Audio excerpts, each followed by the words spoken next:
Hey Virgo, it's Empress Rose here. Welcome to your reading. These are general readings. We take what works, leave what doesn't, as with everything in life. And if I don't catch your wavelength or storyline on this reading, check your other major placements, or just wait till next week.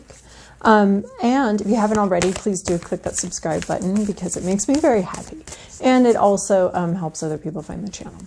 So we're starting off with these oracle cards, oracle decks, Moonology, and my latest Urban Crow oracle, which I find pretty exciting. I love it.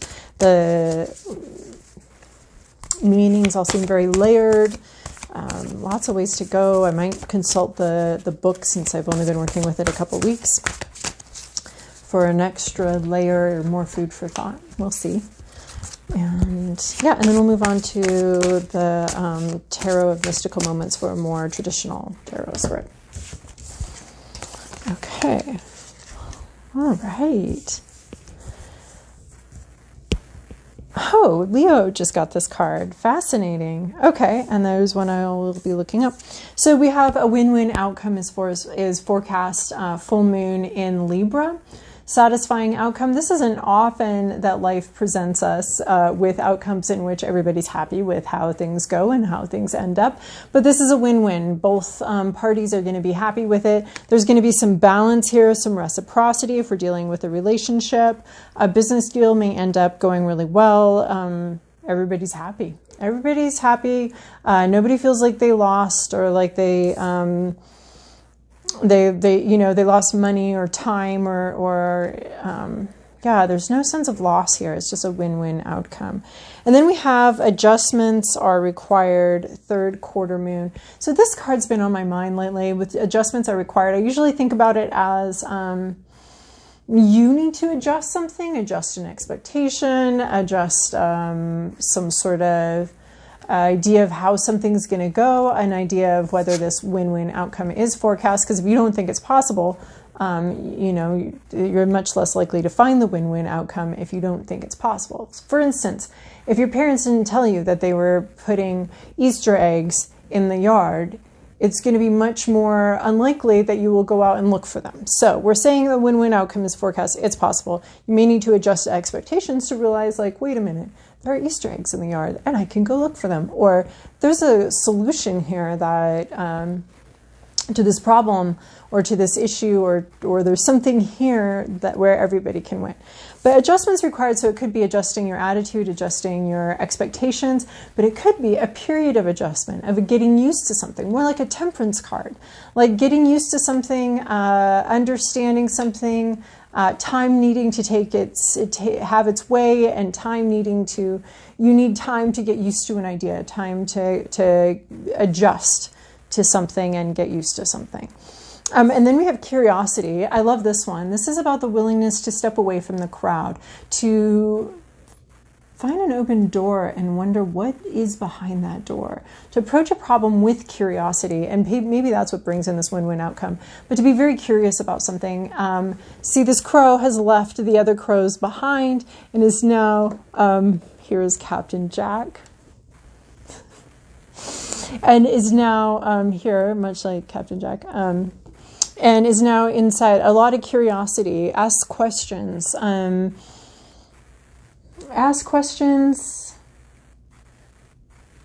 Maybe, go into an unusual or a new place. Like allow your curiosity to guide you, to lead you through open doors. Like this crow is going through this open door. Maybe this door has been closed for a long time. Maybe this door wasn't left quite this open, but whatever, an opportunity presents itself and this crow is going to go through it, even though he doesn't know what to expect, has no idea, has never been in this house before, has no idea.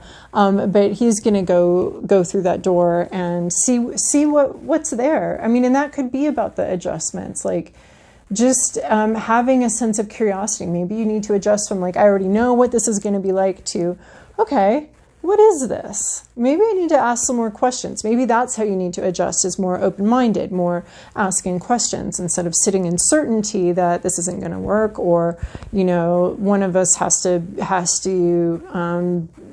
get everything and the other person has to lose everything. Maybe there's something here. So allowing your curiosity, in fact, insisting that your curiosity drive you, that you be driven by questions and not so much problems.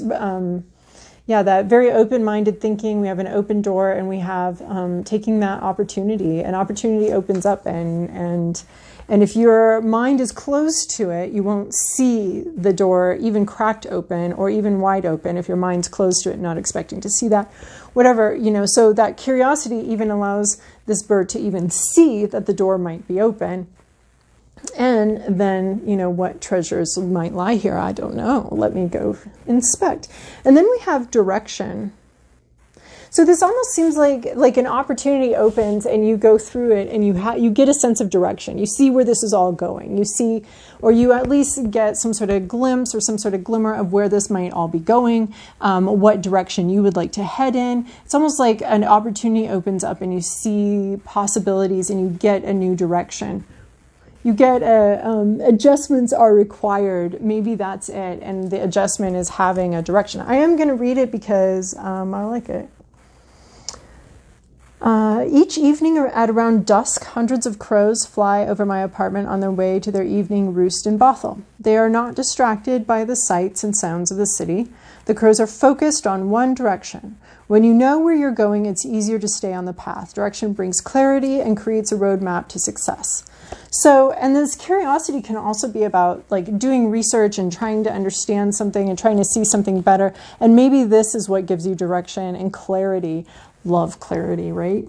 Nothing better than a sense of clarity and focus. So, so this curiosity, direction or clarity and focus, adjustments required, and a win-win outcome. All right. We have Jack taking up literally my whole table here. So let's see, Jack, we are going to move you. Right, there we go. All right. So now let's move into the tarot for our more traditional spread.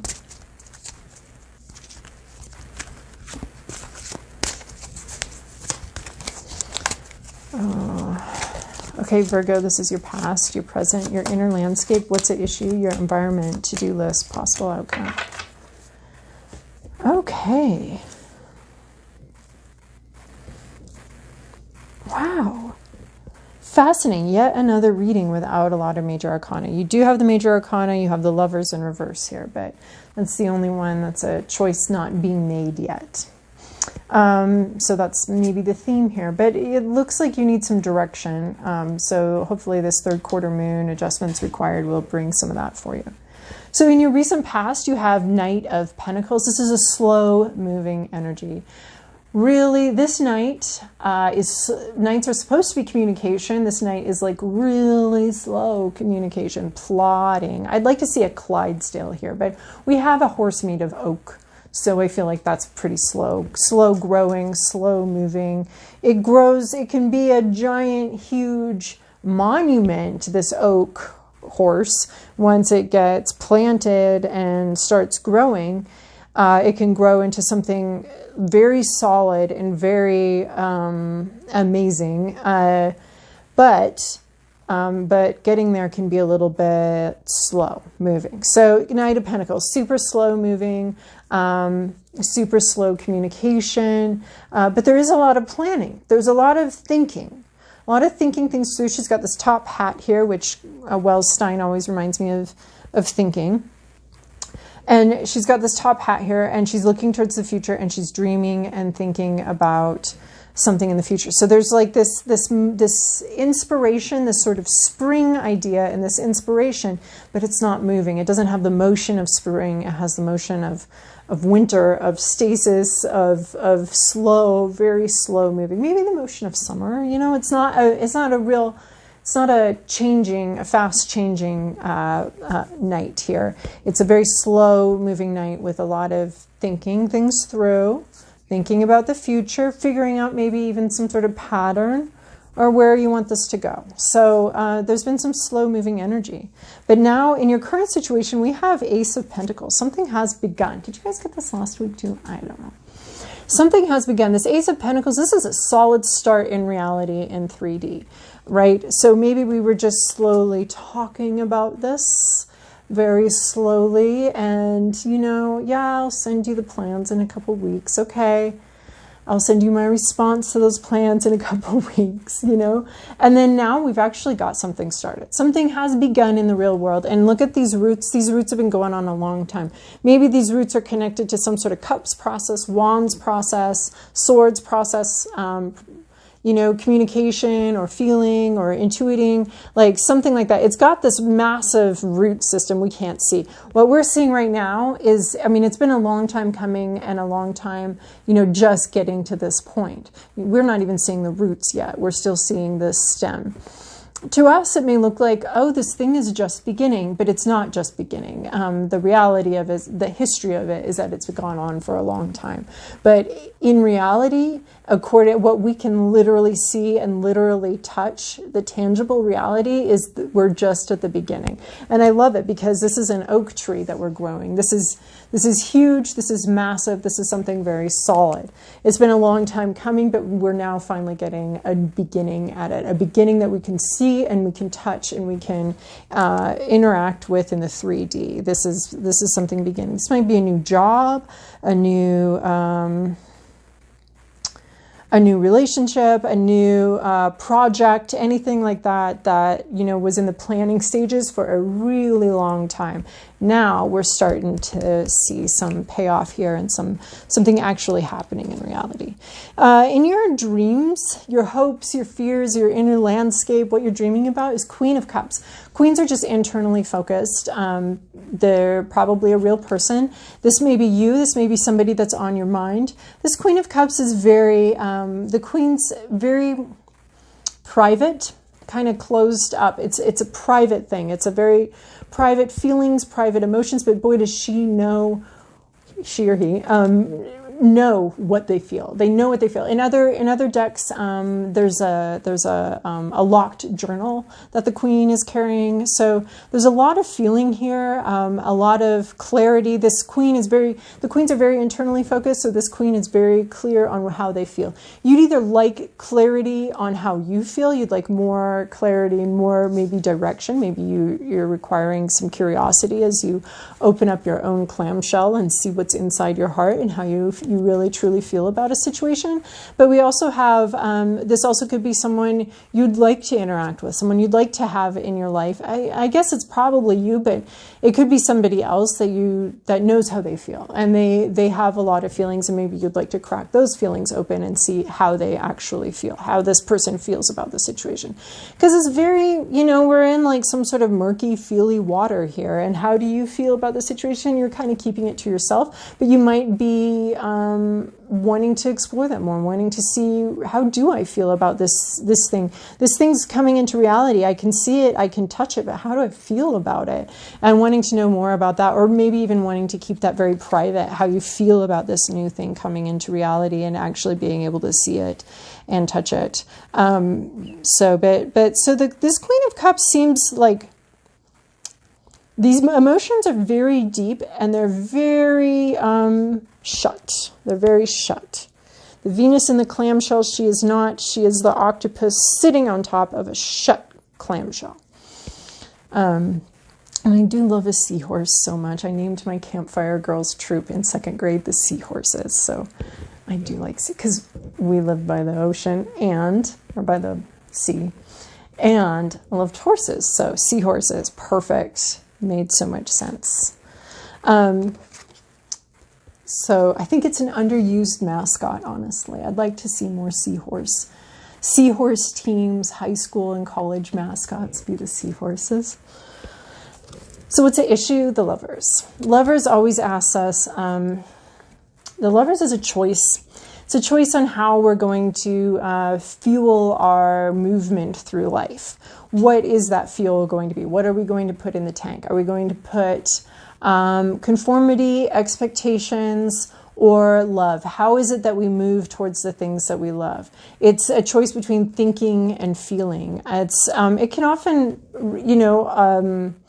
apply to soulmates or lovers or something like that. because that choice is often to go towards something that elicits these strong feelings that we're having in this Queen of Cups card.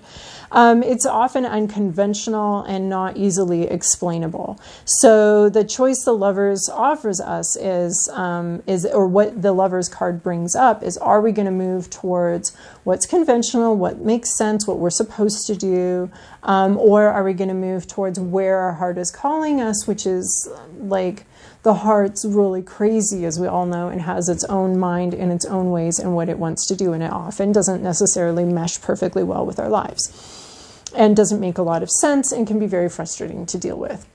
We would like it to shut up and go away, but at some point you can't escape it, what your heart's asking you to do, and you can be miserable. Yeah, either way, honestly.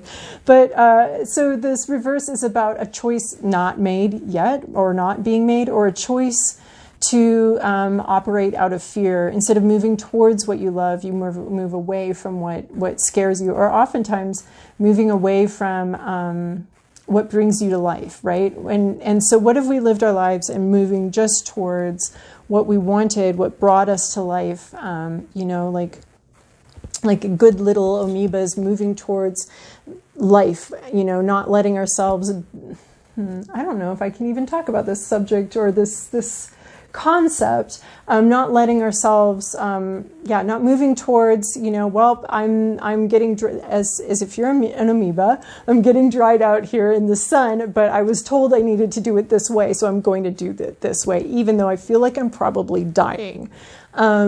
So that would be a bad amoeba, and most of us wouldn't survive a day as an amoeba, because this is how culture and how we've been enculturated and trained to make choices is, okay, this feels like I'm dying, but apparently this is what we're supposed to do here for success. So, but there's another way. There's a way where you move towards what brings you to life, and that's what life, the foundations of life are based on, is things that bring us to life. Making sure that we're not, you know, exposing ourselves to things that make us feel like we're dying. So this is either a choice not made, or the other choice was made. And you might feel like you're dying right now, and like you can, like, this choice is not bringing you to life. So you either didn't make a choice or haven't made a choice, or the choice that you have made is very logical and makes a lot of sense, but it does not feel very good to you at all and makes you feel like you're dying. In your environment, you have Knight of Swords. So you've had like this fast, in your environment, there is some fast moving. We have Knight of Pentacles, so these are both knights. And this one moves very slowly and ploddingly, so this has been your recent past. In your current situation, in your environment, there's somebody or something here. Well, it's a knight, so it's probably a person moving very fast.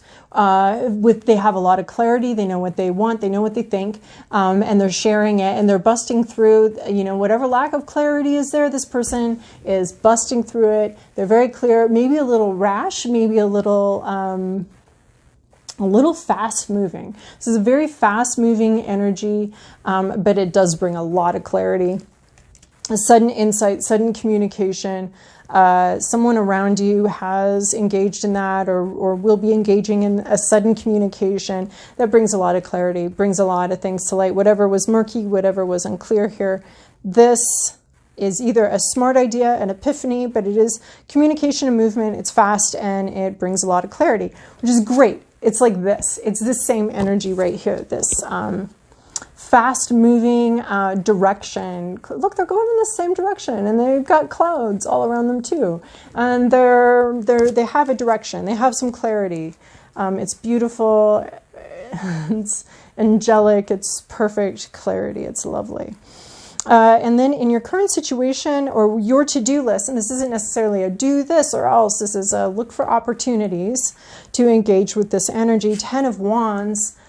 Oh, this would be the energy that would turn this right side up, the Lover's card right side up.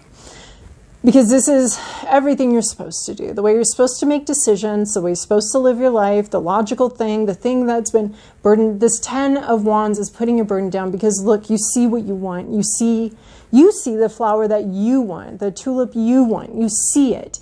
It's in your hand. You want this. This is the one you want. And look, It's real. It's actually here. This is the thing that you want. It's in reality. And now you can see it, you can smell it, you can touch it. But the only way you can grab it is if you let all of this shit go. All of the shoulds that have been piled on you, all of the I should do it this way, I should do it that way, but it's what? It's killing you. It's putting you, it's hunching you down. It's, uh-oh, there goes my heater. It's, crippling. It's a crippling expectations. Yeah, they're beautiful. Yeah, they make a lot of sense. Yeah, they're gorgeous. But it's crippling. And that's what I'm seeing with this card here is the way we do things, the way things should be done, and what you really want, right? And you want to grab that. You want that one. That's the real one. But these burdens, so it's time to put the burdens down. The Ten of Wands is a completion of something, and it's time to end it. And as a to-do list, you have to take those steps. You have to do those things. You have to put down the burden and the expectations and the shoulds and the I should do it this way, I should do it that way, I was told this is how you do it, I think it's like this, all of that. Put it down so that, because there's something in your reality that you can touch and feel and see, and that's what you want. So it's time you have to let go of the other stuff though. And then I love this Page of Cups. This is so beautiful. I mean, you have this Ace of Pentacles sitting on top, you can feel it, you can touch it. It's in reality what you want. And then we have this Page of Cups here. This is curiosity. And this Page of Cups is sitting underneath this Queen of Cups, all about emotions and feelings. And this is where you're headed. This is something you need to do. This is curiosity. This is straight curiosity. There's something in here that's unusual. We're getting unusual and we're getting unique here. So the unique to you, this is you looked inside into your feelings and you found something extremely surprising there. And it's not freaking you out. You're engaging with a lot of curiosity with your own feelings and your own emotions. And I love that we got this card right here, curiosity. That's how you're approaching your feelings. You may be a little clammed up, or somebody here is a little clammed up, doesn't want to talk about it, or isn't open about their feelings, even though they know what they are and they're close. But here you are, you're engaging with these feelings with a lot of curiosity, learning about something, starting to understand something. And she's not freaked out about this fish. She's not, fish, you shouldn't be there. Everyone's told me you should not be there and that this is not how this works. So fish, get out of my cup. She's like, okay. All right, I'm curious about this fish. What is going on with this fish? Fish, dear fish, she's having a little conversation with the fish. Tell me, fish, what you feel. What do I feel? Why are you in my teacup? Why are you in my teacup? I don't understand. Please sit down, whatever feelings I have, welcome, whether they be anger or anxiety or love or frustration or confusion, welcome. Let's sit down, let's have some tea, tell me why you're here. So getting very curious about your feelings and your emotions. So, all right, Virgo, I hope that was helpful for you. Thank you so much for your likes and your comments and your subscribes. I do appreciate them.